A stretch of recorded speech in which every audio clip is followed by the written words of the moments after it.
ready? Come on, come on! Hey, Emmy, Hmm? is is your leg okay? Emmy looks confused, or at least fakes confusion.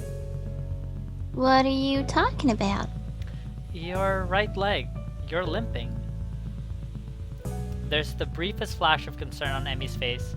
Either she didn't want me to know, or she didn't think I'd notice, or, I prefer to think, she just didn't realize it. Oh, that. She shrugs casually. Must have gotten knocked a little out of alignment during the picnic?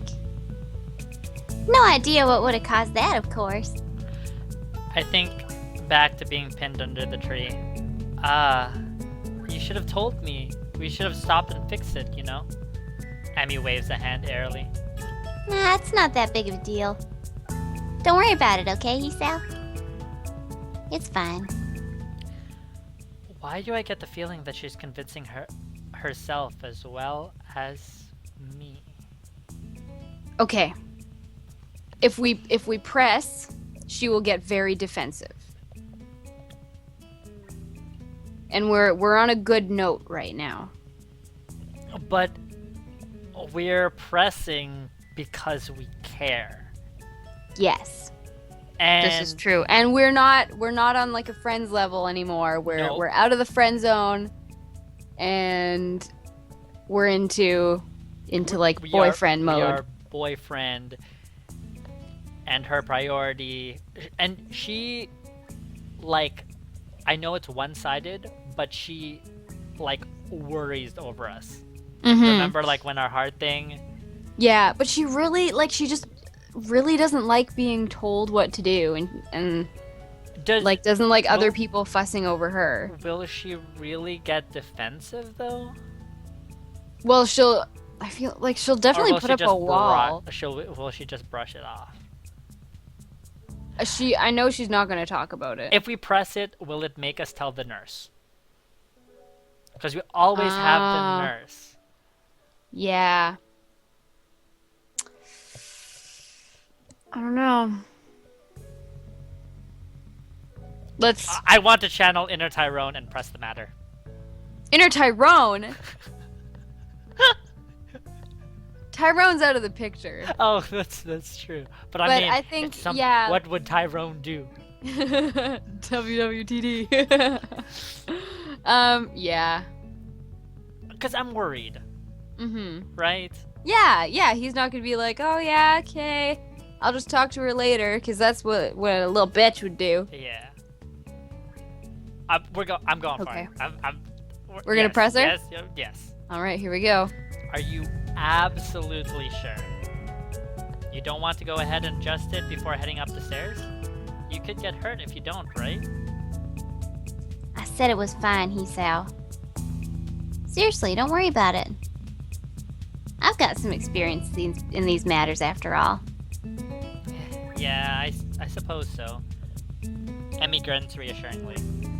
Honestly, Hisao, I appreciate the concern, but I'm totally okay. Yeah, okay, that's good, right? Yeah. Now really, I need to get going. Your attempts to keep me around are doomed to fail. Of course. Just prolonging the goodbye, I suppose. Alright, good call. Good call. Okay, nice save. Another grin lights up Emmy's face. Good night, Hisao. Good night. As she limps inside, I find myself hoping she's okay despite her assurance that she's fine. I think I can call this a successful first date. Hell, any day that ends with Emmy pinning me under a tree to kiss me can't be bad, can it? I head back to my room, mentally thank the gods that Kenji doesn't ambush me in the hallway, and get started on my homework.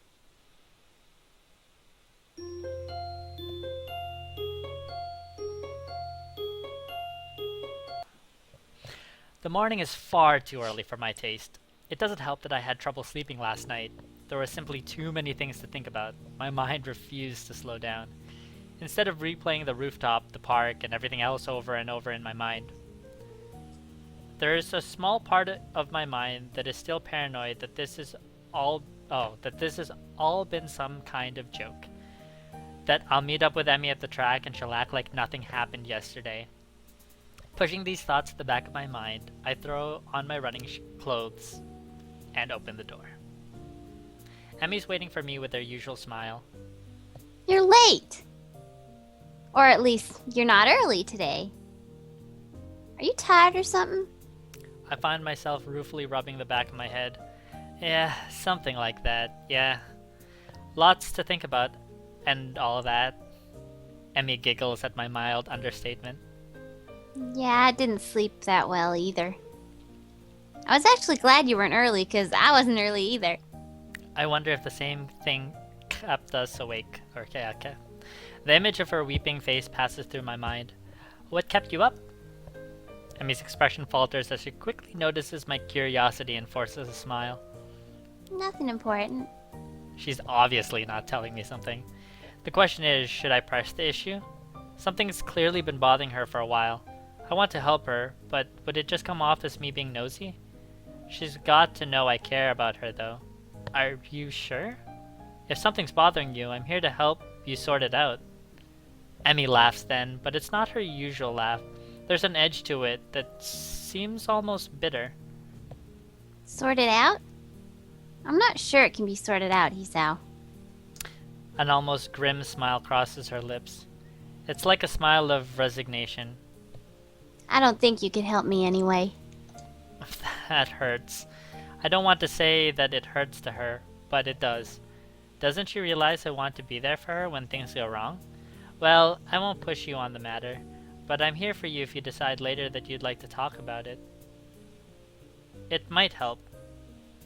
I can see the debate raging behind Emmy's eyes. It seems like she wants to tell me, but she's not sure whether or not she can. Hey, forget about it for now, okay?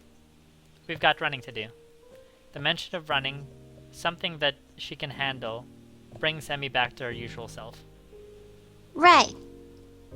Hurry up and stretch out, Hisao. We gotta get moving. She takes off like a shot, far quicker than I'm used to. Hold on. There's a spider, and I need to kill it. Oh, please do. The itsy bitsy spider crawled under Sangka's chair. Now I feel like there's spiders on me. But there aren't. I hope. Did you get it? Nope, I'm gonna die tonight. It's gonna come back and kill me in my sleep. What? Okay! What? How big was it? To be honest, it was huge. Oh shit, and it ran away? Yeah, it ran behind the couch, and yeah, like this, it was big enough for me to see it run across the living room floor. Oh like, god, that's without my glasses. I'm just, No. I don't want to over-exaggerate, but that's it. I saw it from my desk, run across the living room floor, no glasses, and I'm short-sighted, so like. Oh god. That's it. Anyway, just like the spider, she takes off like a shot, far quicker than I'm used to. Still, I try to keep pace with her, recklessly testing my limits. It gives me a feeling of freedom, like my heart is no longer important. I find myself wanting to laugh, filled with a feeling of moving beyond what I once called my boundaries. The nurse's warning to not overdo things echo in my mind, and I disregard them. Oh no, dude, no. This feeling I have, this willingness to risk a heart attack for something so trivial as a morning run, feels out of character for me. But is it? Or rather, should it be? I've got a weak heart, sure, but it'll never be capable of the kind of speed and endurance Emmy's capable of, though I probably wouldn't be able to get that good even if I had a healthy heart. As we round the final bend, I feel my legs screaming in protest, but for the first time, I ignore them. I accelerate to finish at a sprint, nearly catching up to Emmy. That was never going to happen, of course. Still, I feel surprisingly good. Oh sure, my legs feel like they're about to catch fire, and I'm having trouble staying upright.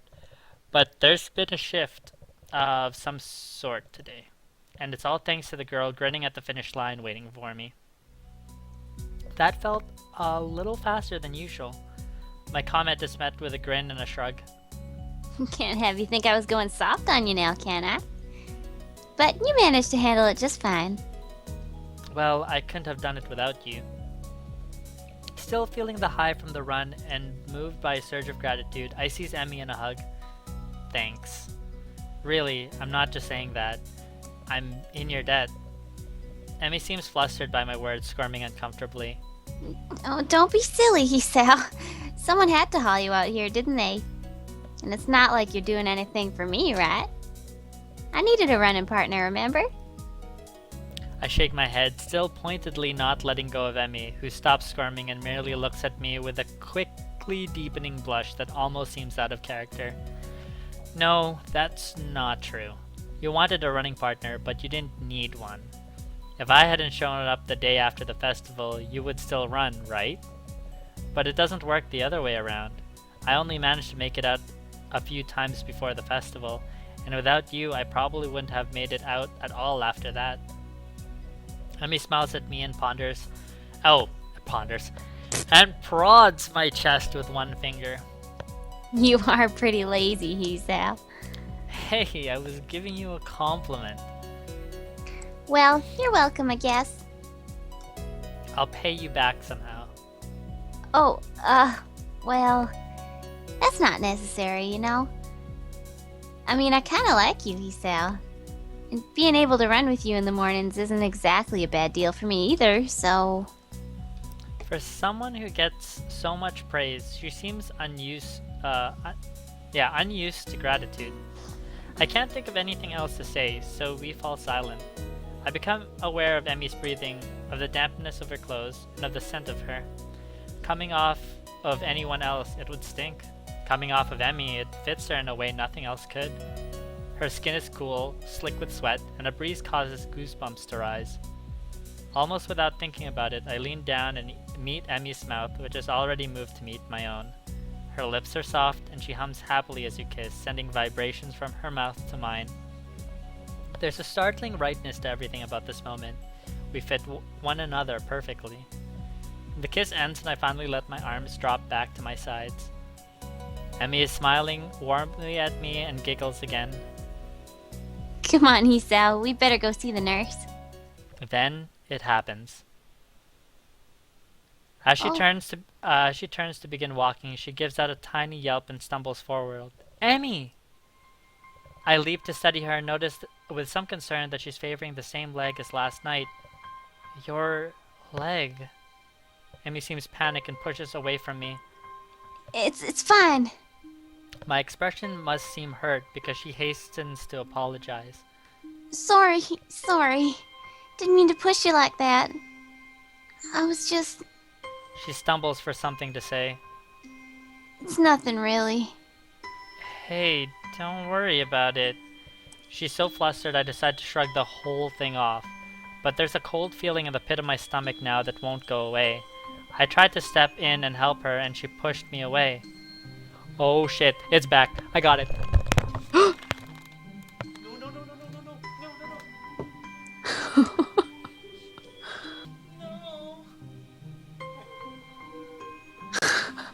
Taunting me. It's the just glasses there. are on. Do you have a spider jar? No. You should get a jar. Like, trap it. Oh, no. I'm going to kill it. Like, well, that no, is it. I mean, but you gotta friggin', like, if you're gonna kill it, you need to contain it. Yeah, it just... Or it'll run away. It came out... Okay, this is what it came out from underneath the couch, did a loop, and then went back in. And that's why I got, like, really excited, and I know where it is. I know. I'm coming for you. I'm throwing my headset off next time. Shit. Smiling, I shove those thoughts to the back of my mind and concentrate on Emmy. I just don't want you getting hurt, that's all. You don't have to worry about me, honest. I'm fine. Yes, you say that, but I don't believe you. Why won't you tell me what's wrong? It's like she gets offended by my trying to help. What am I supposed to make of that? I'm still trying to sort out what happened on the track as we arrive in front of the nurse's office. Emmy raises her hand to knock, hesitates, and turns to me smiling guiltily. Hey, can you do me a favor? Of course. Can you tell the nurse I'll see him later? Just remember that I've got some stuff to take care of before class. So I really need to get moving. I peer at her closely and she fidgets under my stare. Yeah, she's clearly just avoiding the nurse. That leg of hers. Well, whatever. I said I'd help, so I will. But I'll make damn sure she sees the nurse before the day's out. Yeah, okay. I'll let him know. Emmy looks like I've just given her a pony on Christmas. Thank you so much. You're the best, Hisao. I'm rewarded for my Complicity. Oh, wait, it's back. Get it, get it. This thing is huge. Oh shit. Holy shit.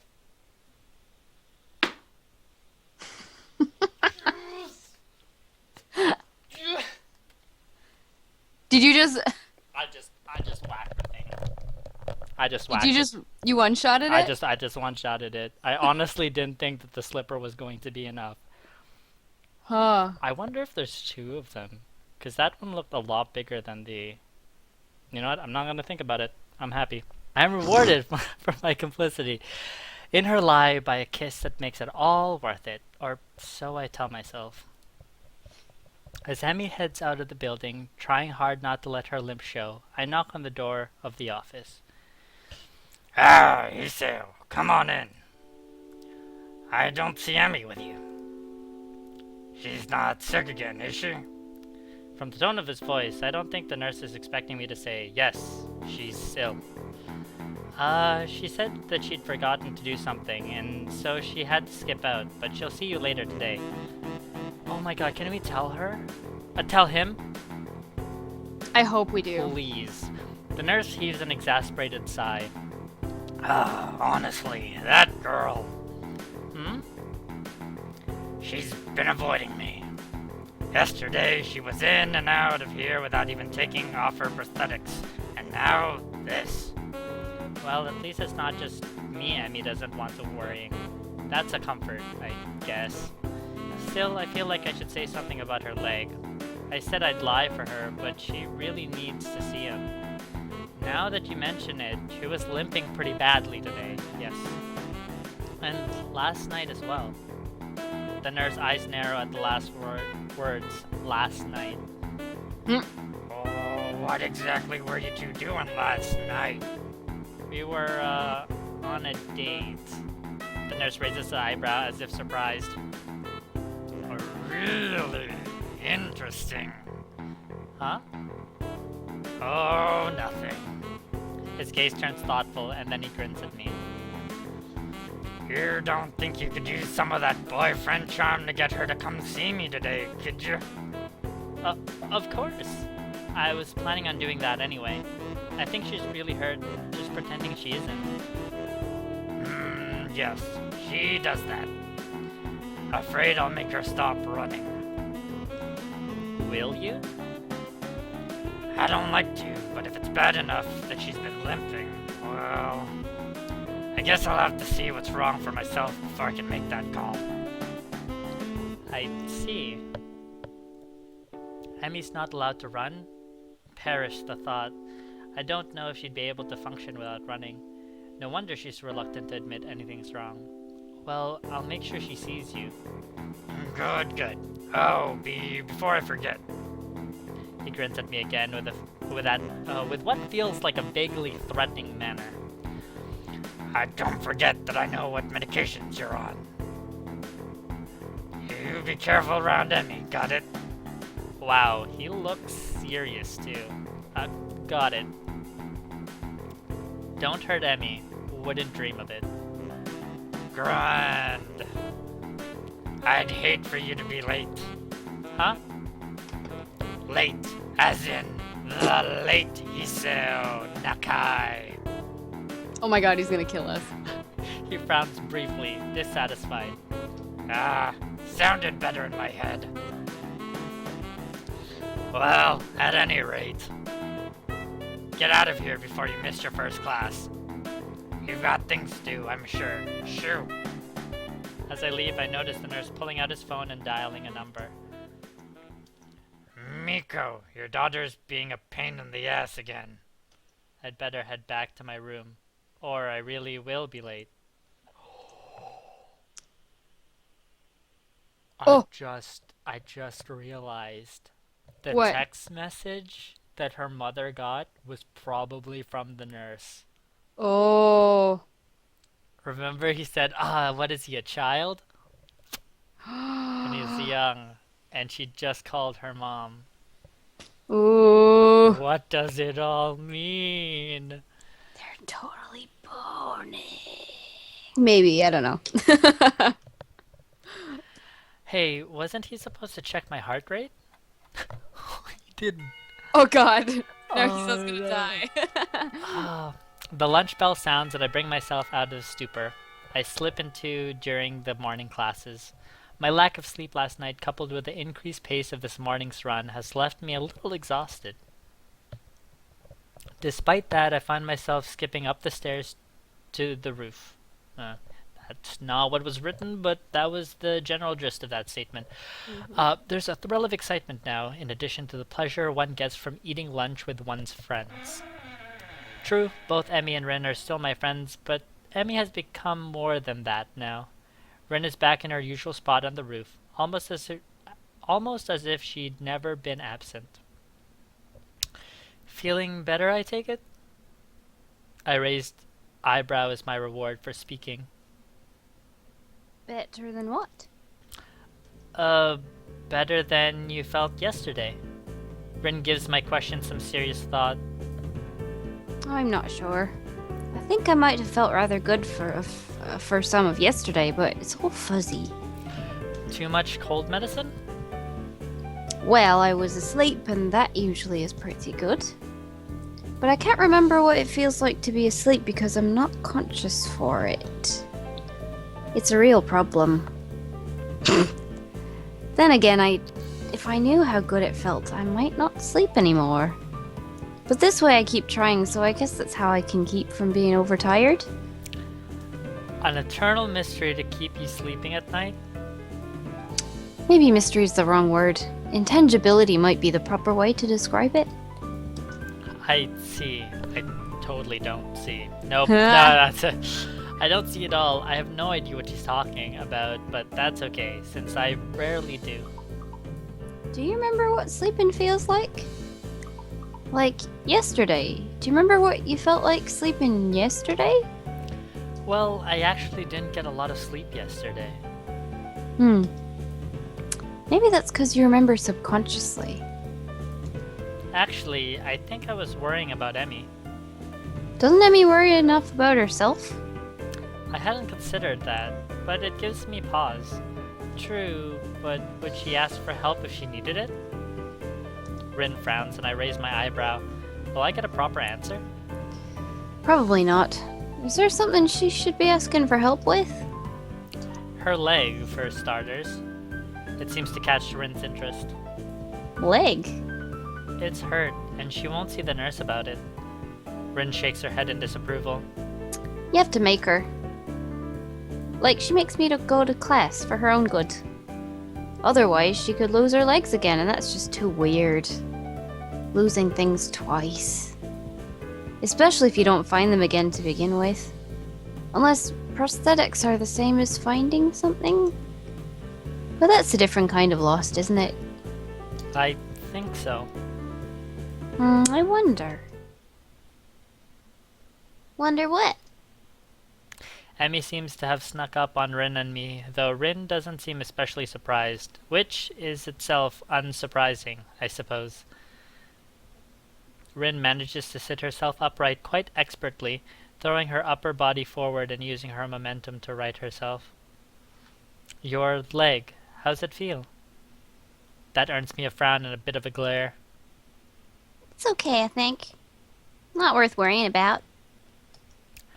Tell that to the nurse.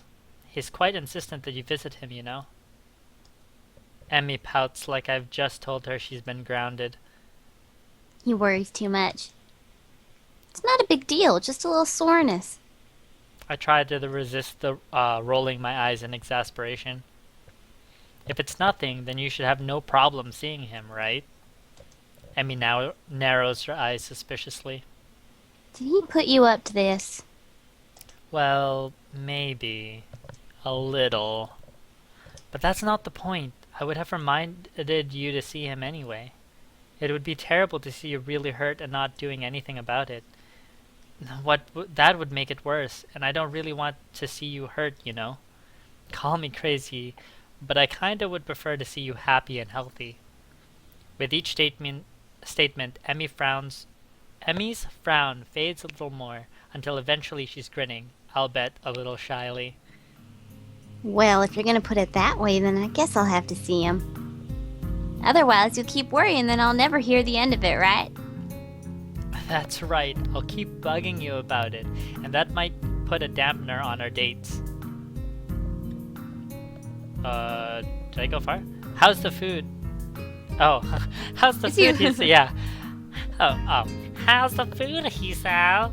Talk to the nurse, Emmy. How's your day, Hisao? Talk to the nurse, Emmy. Hisao, I think I'm ready to go to the what? Talk to the nurse, Emmy. Go all the way. See, it doesn't work that well. Emmy giggles at my high-pitched rendition of her own voice and gives me an affectionate shove.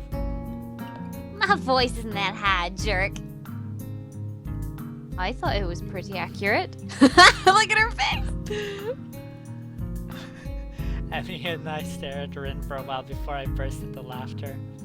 Emmy crosses her arms and huffs mock offended. You're both jerks. Such vile calumnies. Yeah, calumnies for you, young woman. I'm stunned that you would call me, of all people, a jerk. Honestly, I don't know what to think. Emmy sticks her tongue out at me. You ass. So, Rin, how's the art club these days? Rin, seemingly as surprised by the sudden change of topic as I am, takes a minute to think before answering. I believe it's okay. Although Nomiya keeps telling me to work harder. But I don't think he understands my methods. He always struck me as slightly creepy. Rin ponders the statement for a while. I've never really noticed. But I don't pay much attention to him most days, so maybe that's why. How often do you meet? Thinking to join in, Hisao? What? Nah, I already decided to join a club. Really? Which one? Well, it's not really much of a club, to be honest. Oh, you joined the tea club? No, I joined the science club, I think. Emmy looks highly confused. We have a science club? Not really. It's just me. Hisao, that's not a club. That's sitting in your room reading books. No, I mean, it's just me and Muto. I'm just the only student so far. Muto? Really? The thought strikes her. Oh, is that what you were talking about yesterday? You're meeting with Muto. Yeah, that was our first meeting, I guess. Emmy giggles. Nerd. Hey, I can't help being clever. You know, I could have used your help years ago. You should have had your heart attack earlier in life, Hisao. I laughed and then realized this is probably one of the very rare times I've laughed about my heart attack. Hindsight. Yeah. The ringing of the bell ends our conversation. I guess we'd better go. Yeah, I guess so. Come on, Rin, you too. Ren has apparently begun to doze off, so Emmy gives her a sharp bump. I almost had it. Sorry, but you need to go to class. I disagree. Maybe if I nap in class, I'll get it this time. Changing location is sometimes helpful for that sort of thing. Neither Emmy or I bother asking what it is. As we arrive at my classroom, Emmy gives me a quick kiss and heads down the hallway, Rin in tow. I turn to enter the classroom, but to be met by the duo of Shizune and Misha.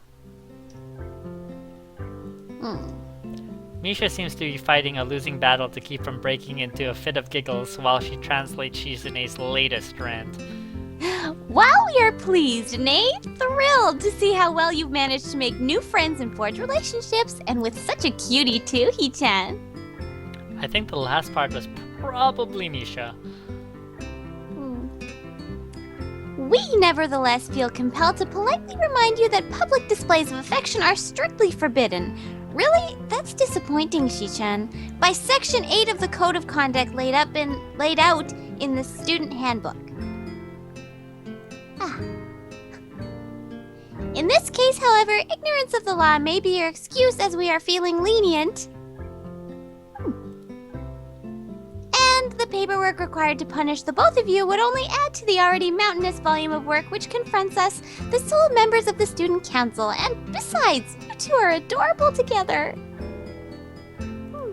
Oh, they approve. That's so cute. Therefore, consider this a formal warning, and please refrain from such displays in the future, at least when Shizune can see you, He-chan. The whole spiel is so patently ridiculous that I can't help but reply in the same pompous manner. Well, I, for one, feel enlightened. I apologize profusely for my rash actions and will strive to contain my baser impulses, which, I fear, impel me towards such inappropriate displays of public affection. It's hardly my wish to burden an already overworked student council with such petty matters, and will do my best to make your lives easier in this matter in the future. At least, when Shizune's watching. The last line is delivered with a wink to Misha, who finally loses control of her laughter. Well said, He-chan! Chuckling a little myself, we enter the classroom. Another day, walking on beside you, kicking at pebbles, we laughed and you too, at all our worry, at all the hurry, standing and bowing, the perfect student. But on the way I got injured and broken, put on a smile, a mask to joke with, pretending like I was gonna be fine.